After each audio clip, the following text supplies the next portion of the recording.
You're listening to Business Lunch with Roland Frasier. This is your seat at the table. All right, so we have the one and only Jay Abraham here with us today. Jay, are you, there he is. I love it. Now, I see you've got your jacket on, so are you, is it 55 degrees in there as... No, it's thematic. I want to do something different. You've got 21 people, 20 people all telling strategies and tactics. I thought I would do bedtime stories for business builders, and I was trying to be Mr. Rogers, but I don't have a cardigan. This is the closest that That's I good. have. I like it. I like it. We're willing to vision that in for you. If it was red and if it was wool, it would be a different scenario. How are you? By the way, I enjoyed him. I've heard nothing but laudatory praise about him. He was very interesting to watch, very interesting mind, articulates very well. One of the things I got two things that are funny, interesting. One is you ask about overwhelm, and I always ask, is there such a thing as whelm? I know, right? Am I whelmed? I've never been whelmed. I don't know what it would be. I've been very blessed. I've gotten more presidential suites with money, but $500. I've gotten $15,000 presidential suites because they're always open. Yeah. They're always open. Yeah. And if you look at it as, that the hotel, it's like, what's the goal of the person at the front desk? What's the goal of their manager? And what's the goal of the hotel? How are they aligned and how are they disaligned? And then you think about, how do I make it a win for each of those people? And typically it's additional fractional revenue that's less than rack rate. So I agree with you 100%. That's if they can get something more than you were going to pay for the room that you're paying for, even if it's a couple $100 a night, you can get a $10, $15, $20,000 a night room for just a couple $100 more than you were going to pay for your so-so meh room, right? There's another psychologist. I don't want to get devoid here of purpose, but the later you check in, the higher the probability. Amen. Yeah. So it's right. a little bit strategy. I love it. I like that. Okay. So on to things that you have learned in 2020 during this crazy time that you're going to take into next year and that can help the folks here. Share with us a little bit about what your experience has been. Because I know when we first talked, you lost millions of dollars of revenue because you couldn't travel, right? I lost many millions. It was heartbreaking for about a day, and then you realize nobody cares, so you might as well shift. I don't like the word pivot because I think it's been beat up, but I think you have to find a new way of thinking. That's all. Yeah. So what new ways of thinking have you found, and what methodologies for those new ways have you found and implemented so far that you're going to share with us today? Well, I'm going to answer the question, but I'd like to share something more universal that I think is a power force source that will drive everybody, but I can do whatever you want.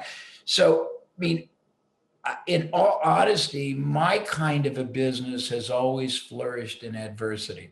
Mm-hmm. I've been through 6, 7 downturns, nothing as profound as this.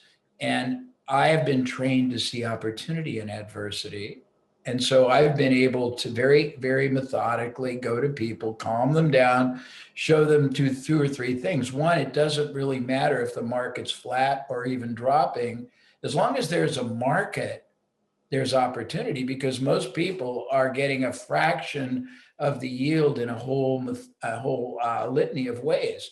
They're getting a fraction of the yield in the responses. They're getting a fraction of the conversion, a fraction of the yield of the monetization, fraction of the yield of the current market. And if they can understand how to reset all of those fractional performances up, and then they can elevate their stature, no matter whether it's high end, low end, whatever their positioning is, then you can't see it, but then they can get the majority of new flow. And if you do the math, it's off the chart. So it doesn't matter if the market's that. It doesn't even matter if the market's that. And it doesn't matter if they're resource impaired, which is what I've been trained to do. You can always get anything you want as long as you figure out who's got it and how to make it worth their while.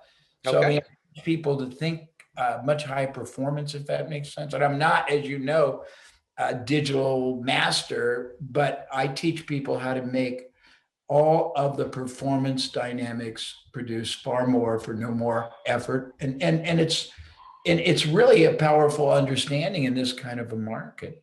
Okay, so what do we do? Well, I mean, the first thing, what I've always, and I was thinking about this. I'll throw out what I was going to do because I have all these great stories. I can tell them because they're mind-blowingly stimulating and they get your mind seeing all this possibility. But I'll answer your question. All So right. the first thing you do is you look at performance elements that no one else does. Everyone, I mean, if you do a lot online, you got your optimization and you got all this, but the last mile is oftentimes it's manual. Have you noticed that? Mm-hmm. And there's all I have. kinds of variation in that. First of all, I stand for what I call the power parth. I've got the 3 ways to grow a business, the advanced 3 ways, but the power parthenon is something most people really don't do.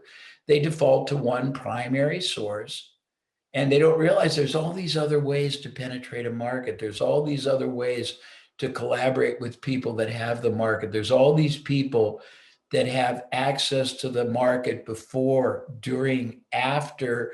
Normally they would buy yours, or instead. There's all these markets that you don't think of that are not defined as the market you would normally target, but there's subsets of any market. And when you start looking at that, it opens up all kinds of vistas. I don't know if that's too abstract for you all. No, it isn't. And what occurred to me is a couple of things that you and I have talked about during this time. So, thing one is most people never think to use mass media like radio, satellite radio, print, and television. You, during this time, identified a strategy because you said, let me look at the market.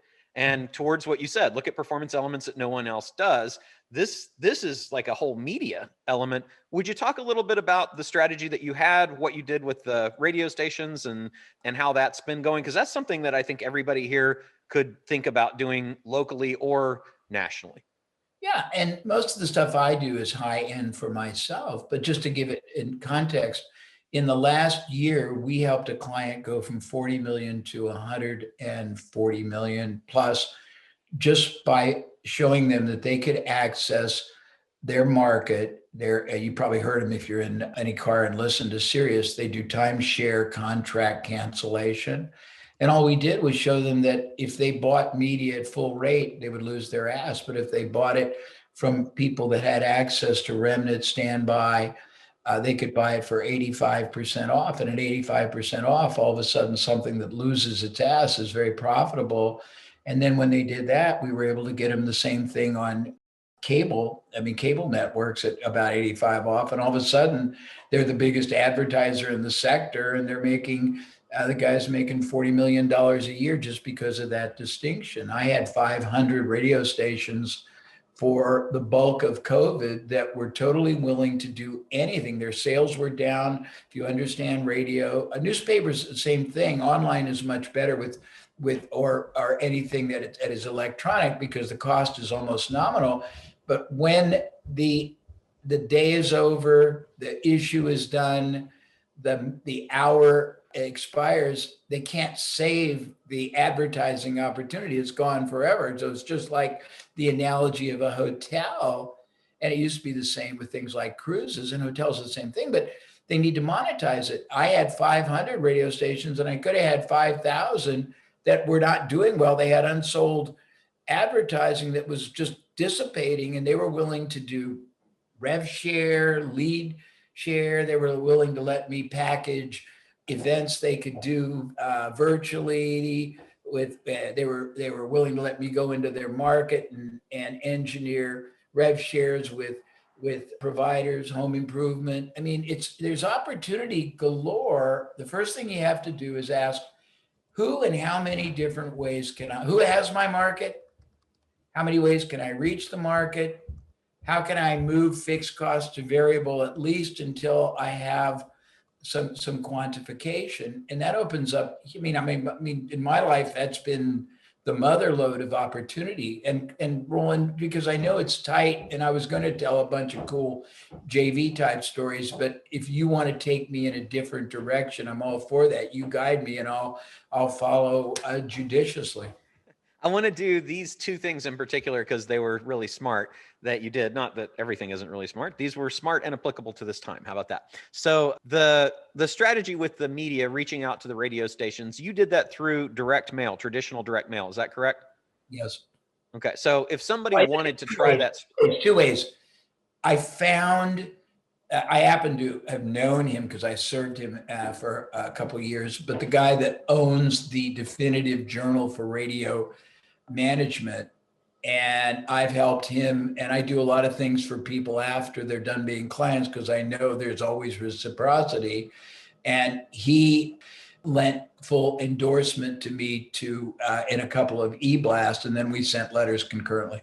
yeah. So you did, it was a kind of a two-step. You had a center of influence you aligned with, and then used that connection to leverage. So that was thing one that I thought was really, really great. And the other was that you said if you want to access huge networks of connected sales forces, that there's a lot of people right now who have giant networks who are no longer working selling. Would you talk about that? Because I thought that was brilliant. Yeah, I got it. I mean, you know this about me. I'm a mad scientist who creates stuff and then forgets what I've created. I identified 5 windows of COVID opportunity that were quite profound. And I haven't talked about this for a while, so let me access it. Number one, love it. and it's still available. And if it goes the other way, it'll be more available than you can imagine. There'll never be an environment, and you guys and girls are all oriented towards affiliate programs, but there's a much bigger world of collaboration, endorsement, joint venture, packaging, co-branding, just all kinds of stuff you don't even understand that dwarfs, honestly, where affiliate is if you understand it. There'll never be as wide a window open of companies, influencers, organizations, for not-for-profits of all kinds, media, platforms, bloggers, podcasters who are open and receptive to collaboration, joint venture, performance-based opportunities. You just have to be astute enough to know how to identify, position it, and then structure it. And most importantly, you shouldn't waste the opportunity. You should have something with high viability, because if you set it up for yourself, once you do that, then you can turn that into a distribution channel. You can put all kinds of other people's stuff down. And now you have an asset play that can be very long lived. That's the first thing. The second is an extension of that. There are many, many, many companies who are on the ropes. They are just getting by, or they're not getting by, and they're just depleting capital. If you can identify who they are, and this goes to Roland's Epic program very, very strongly, you can acquire them for no money down and pay out of the proceeds. The risk is almost nothing. If you either have an existing business that can consolidate in, you can get rid of a lot of the expenses that are duplicated. Number two, if you don't have a business like that, you can consolidate a bunch of them. If you don't have a business like that, you can look at companies that sell things before, during, after, instead of what you sell, and it can monetize either as a lead generator, an LTV extension, a what I call sunk cost monetization. The third is really cool, and this is what Roland was talking about. So many people have been temporarily put out of work, and they tend to polarize. The largest number is going to be at the lower end of skill set, and I have great empathy for them, but it's not relevant for this discussion. A surprisingly large number is at the top part, and this is really interesting. These are people who, before they lost their job, were interfacing with decision makers in different spectrums of the business continuum that you would probably give your left you know what to have access to. They might be dealing with CEOs, with CTOs, with CMOs, with heads of transportation, depends on what you're selling. Now these people are out of work, used to making $200,000-$300,000 a year, making $1,000 or less a week, struggling, starving, stressed out of their gourd. You can find them on LinkedIn, and I'm sure Roland would give you other sources. You can go to them, and if they don't have a non-compete, and even if they have a non-compete in many states it's not even enforceable, but they have these relationships that are sunk cost. You can go to them and you can show them, if you can win their trust for you, your company, your product people, that they introduce you instantly to maybe 20, 30 people you would in a lifetime never get access to at that level of credibility. And you give them some kind of a variable for closed deals, you can go crazy. The next level is a derivative of that. There's tons of salespeople who have been either put out of work or are quite compromised because either the company consolidated or the product they were selling and the way they were selling it was not as viable during COVID. They're sitting around and they can do any of the following. They can do all the three things, set up and find them for you I just talked about. They can go out and find you deals. You can deploy them for other people and take a piece. I mean, it's crazy. And then the last thing, well, there's many things, but the last window of opportunity that I thought was really cool is what I call option trading, but it's not option trading in the context, Roland, that an investor would think about. It's much more intangible, but much more lucrative and fascinating. It's getting control of intangible assets or access. And I'll give you a couple of simple examples from past recessions. One of my friends moved to California about 20 years ago in a recession, and he had no business at all, but he was very ingenious. And he started looking around and he figured out that the Rose Bowl, the actual Rose Bowl stadium and facilities that are owned by the county, was only being used a very few amount of days on the weekends for UCLA football games, the Rose Bowl, and some concerts at night. The rest of the time it was totally empty. It had massive exhibit capacity, massive parking capacity. I'm sorry, I'm not looking at you when I'm thinking, I'm accessing upward. Totally cool.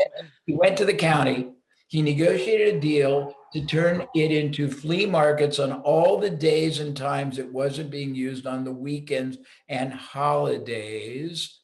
And he gave them a guaranteed percentage of revenue.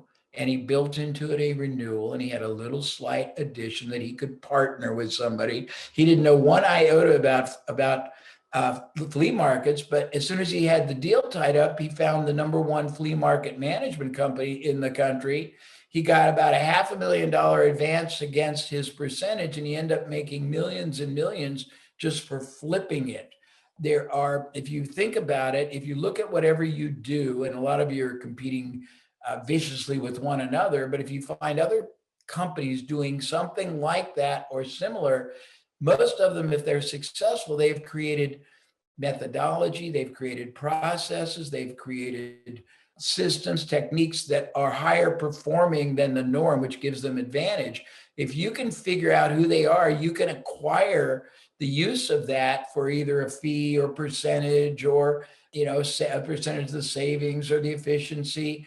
And if it's really cool, you can flip it to lots of other people. We've had 5 or 6 clients. We've been able to take something they did internally that was higher performing, either on revenue or conversion or cost saving or cash flow management or anything, and resold it to thousands of other people. And I can go on and on, but is that what you were talking about? Absolutely. Yeah, absolutely. Okay. That's awesome. Thank you. Those 5 things I think are very, very helpful. And the other thing, Jay, you made a list of things that you were going to share. Can we just lightning round through those things and share some of your... I thought I would share.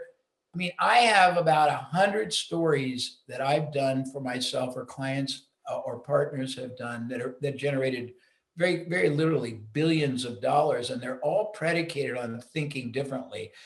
Probably you all, and I don't mean you, Roland, but many of the people on are digital type marketers, and they're very used to affiliate marketing. Mm-hmm. And affiliate marketing is good, but you can take the concept of accessing somebody's affinity, existing trust and access to such a higher strata of sublime. And I thought I would tell you how we used to do it in a couple of different scenarios, just to get your mind stimulated. And again, I had 100 different stories to tell, but I'll tell those 2 because they have relevancy, if that makes sense.